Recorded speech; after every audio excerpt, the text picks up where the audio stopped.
जिंदगी की सुनी अनसुनी कहानी में आपका स्वागत है। आज की कहानी का शीर्षक है दूर के ढोल सुहाने। भाई की शादी में जाने का निमंत्रण पत्र हाथ में लिए सोच ही रही थी कि पतिदेव आ गए और मेरे हाथ में कार्ड देखकर बोले, मैंने 4 दिन की छुट्टी के लिए एप्लीकेशन दे दी है जो मंजूर भी हो जाएगी। बस अब तुम चलने की तैयारी करो। मैंने बुझे मन से ठीक है कहा और चाय बनाने रसोई में आ गई। पर पुरानी यादें कहाँ पीछा छोड़ती हैं, गाहे बगाहे याद आ ही जाती है। आज भी मेरे सामने बचपन से अब तक का पूरा जीवन रील की तरह आंखों में सामने घूमने लगा। मैं सुनंदा, घर में बड़ी बेटी और 2 छोटे भाई बहन थे। मेरी हाई स्कूल पास करते ही मेरी माँ गुजर गई और मेरे ऊपर छोटे भाई बहन का बोझ आ गया। मुझसे 3 साल छोटी बहन और उससे 3 साल छोटा भाई। हालांकि मेरी उम्र उस समय मात्र 15 साल ही थी और 12 साल की छोटी बहन, उसके बाद 9 साल का भाई। धीरे धीरे पिताजी के सहयोग से मैं घर के सारे काम सीख गई और साथ में अपनी पढ़ाई भी अच्छे नंबरों से उत्तीर्ण करती रही। पिताजी मुझे बहुत प्यार करते थे और हमेशा मेरी सराहना भी करते थे। हालांकि अब घर पर खाना बनाने वाली दीदी भी लगी हुई थी, पर फिर भी उनके जाने के बाद मुझे भाई बहनों को खाना देना, स्कूल के लिए उनको तैयार करना और उनके यूनिफॉर्म वगैरह तैयार करके रखना तथा उनका होमवर्क पूरा करवाना मेरी ड्यूटी में शामिल था।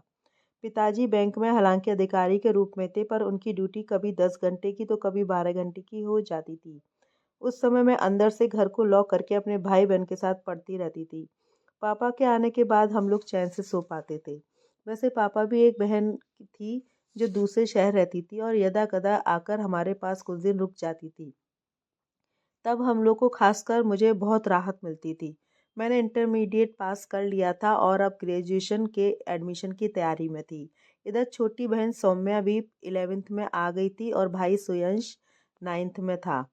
एक दिन अचानक बगैर कोई खबर किए जब बुआ आ गई, उस समय पापा बैंक में थे। मैंने उनको चाय बनाकर पिलाई और बैठकर बातें करने लगी। बुआ बहुत खुश लग रही थी और मुझे बहुत दुलार कर रही थी। वैसे भी वे हम लोग को बहुत प्यार करती थी। जब पापा बैंक से लौटे तो बुआ देखकर बहुत खुश हुए। मैं तो थोड़ी देर उनके पास बैठकर सोने चली गई। बुआ और पापा की बातें करने की आवाज़ें सोने से पहले धीरे धीरे मुझे सुनाई दे रही थीं। पर मैं सो गई। सोकर उठी तो पापा बुआ को स्टेशन छोड़ने चले गए। मैंने दोनों भाई बहन के स्कूल के टिफ़िन तैयार किए और खुद पापा का इंतज़ार करने लगी, क्योंकि मुझे भी पापा से अपने एडमिशन के बारे में बात करना था। जब पापा लौट कर आए तो बहुत खुश थे और तब तक दोनों भाई बहन भी स्कूल जा चुके थे। मैंने पापा से बात करनी चाहिए, पर पापा ने मुझे अपने पास बिठाया और पहले मेरे सिर पर हाथ फेरा, फिर बोले, बेटी सुनंदा, मैं तुमसे एक आवश्यक बात करना चाहता हूँ। तुम समझदार हो गई हो, 18 साल की भी होने वाली हो। बुआ तुम्हारे लिए अपने भांजे का रिश्ता लेकर आई थी। लड़का देखने में सुंदर और सुसंस्कृत है। नौकरी भी उसकी अच्छी है। सीए पास करके उसने अभी किसी ऑडिट कंपनी में ज्वाइन किया है। वह अपने माता पिता की बात नहीं टालेगा और बुआ की ननद ने तुम्हारा हाथ मांगा है। वैसे मैं तो तैयार हूँ, बस तुम्हारी ही रजामंदी की आवश्यकता है। यह सुनकर पहले तो मैं चुप रही, फिर धीरे से बोली, पापा मैं अभी पढ़ना चाहती हूँ। आज आपसे ग्रेजुएशन के एडमिशन के लिए बात करना चाह रही थी। तभी पापा बोले, कोई बात नहीं बेटा, तुम ग्रेजुएशन शादी के बाद भी कर सकती हो। उनकी तरफ से तुम्हारी पढ़ाई में कोई व्यवधान नहीं होगा। बहुत अच्छे विचारों के लोग हैं वो।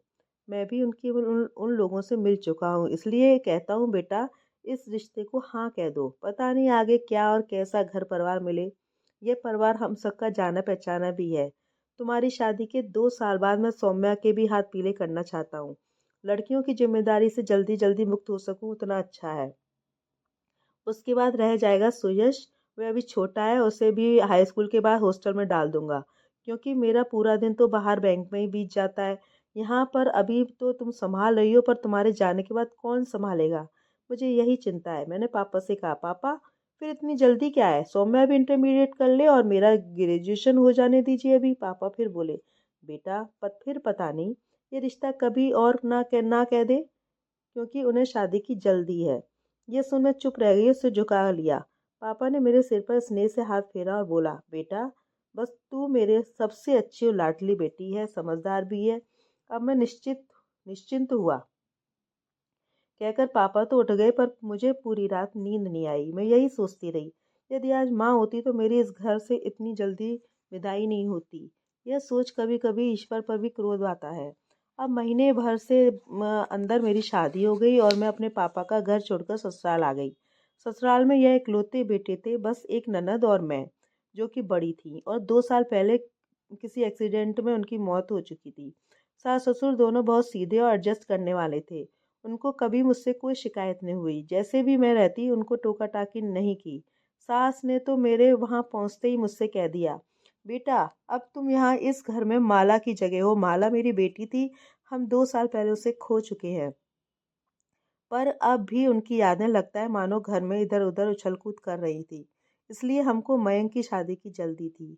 सूना घर काटने को दौड़ता था। खैर अब तुम आ गई हो तो हमारे लिए माला की तरह हो। जिस प्रकार तुम रहना चाहो, जो भी तुम करना चाहो, तुम्हें पूरी स्वतंत्रता है।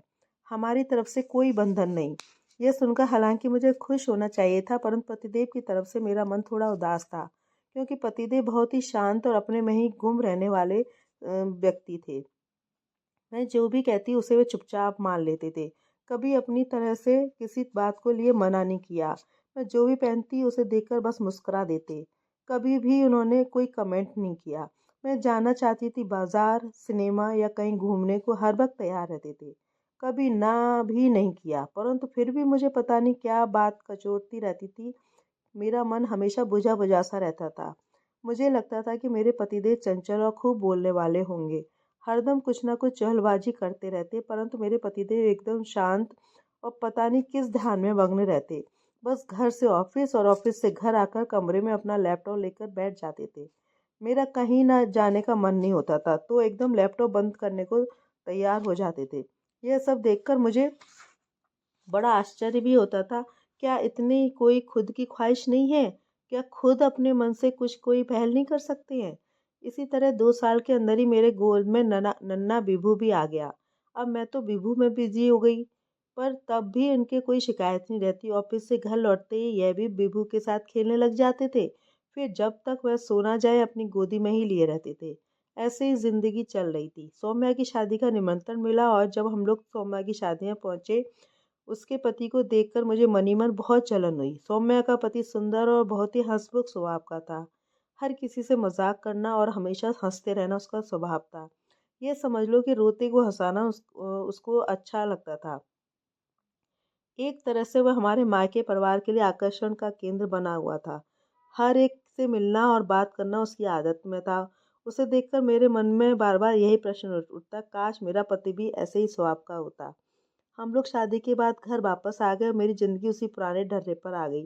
धीरे धीरे मैं अपनी उसी जिंदगी में अभ्यस्त हो गई। पर जब सौम्य का फोन आता है और समीर रिसीवर पकड़ झपट कर मुझसे बात करने लगता तो मैं बहुत खुश होती थी। आज मेरे सामने भाई की शादी का निमंत्रण पत्र रखा हुआ था। घर जाना तो था, फिर भी मैं तैयारी कर रही थी। सास नहीं बढ़ चढ़ कर भाई और बहू के लिए कपड़े और गहने खरीदारी खुद करवाई। सुरेश की शादी से एक दिन पहले हम लोग पहुंचे। उस समय लगभग सारे मेहमान आ चुके थे। हमें आता देख बुआ ने भी सबसे पहले आगे बढ़कर मेरी और मेरे पतिदेव के साथ बेटी की बलैयां लीं और ढेरों आशीर्वाद भी दे डाले। यह देखकर मेरे पतिदेव मुस्कुराते रहे और बुआ के साथ घर के सारे बुजुर्ग के चरण स्पर्श किए। पापा हम लोगों को देखकर बहुत खुश थे। उनको क्या पता था कि मेरे मन का क्या हाल है। मैं अपनी छोटी बहन सौम्या का इंतजार कर रही थी। शाम को जब वे लोग आए तो सौम्या ने से पहले समीर घर में घुसा। घर में घुसते ही उसने शोर मचाना शुरू कर दिया। कहाँ है पापा, कहाँ है बुआ जी, दीदी, सब कहाँ हो? जल्दी आओ, देखो कौन आया है। हम सब भागे भागे बाहर आए तो दरवाजे पर वे दोनों खड़े थे। बुआ उनको हंसती हुई अंदर ले आई। तब तक पापा भी आ गए और हम लोग आगे बढ़कर समीर और सौम्या का स्वागत करने लगे। समीर ने सबको प्रणाम किया और मेरे पतिदेव तथा मेरे गले मिले। सौम्या भी मेरे गले मिली और विभू को गोदी में उठा और छलने लगी। बहुत खुश दिख रही थी। रात में थोड़ी देर में मेहंदी का प्रोग्राम था। मेहंदी लगाने वाली आ चुकी थी। हम सब मेहंदी लगवाकर नाचने गाने में व्यस्त हो गए। इधर समीर बढ़ चढ़कर नाचने और गाने में हिस्सा ले रहा था, पर हमारे पतिदेव चुपचाप बैठे देख रहे थे और विभू को खिला रहे थे।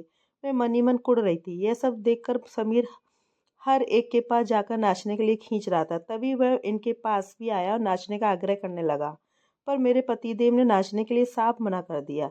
तब सौम्या बोली, कोई बात नहीं जीजाजी, आप नाचेंगे नहीं तो गाना ही सुना दीजिए।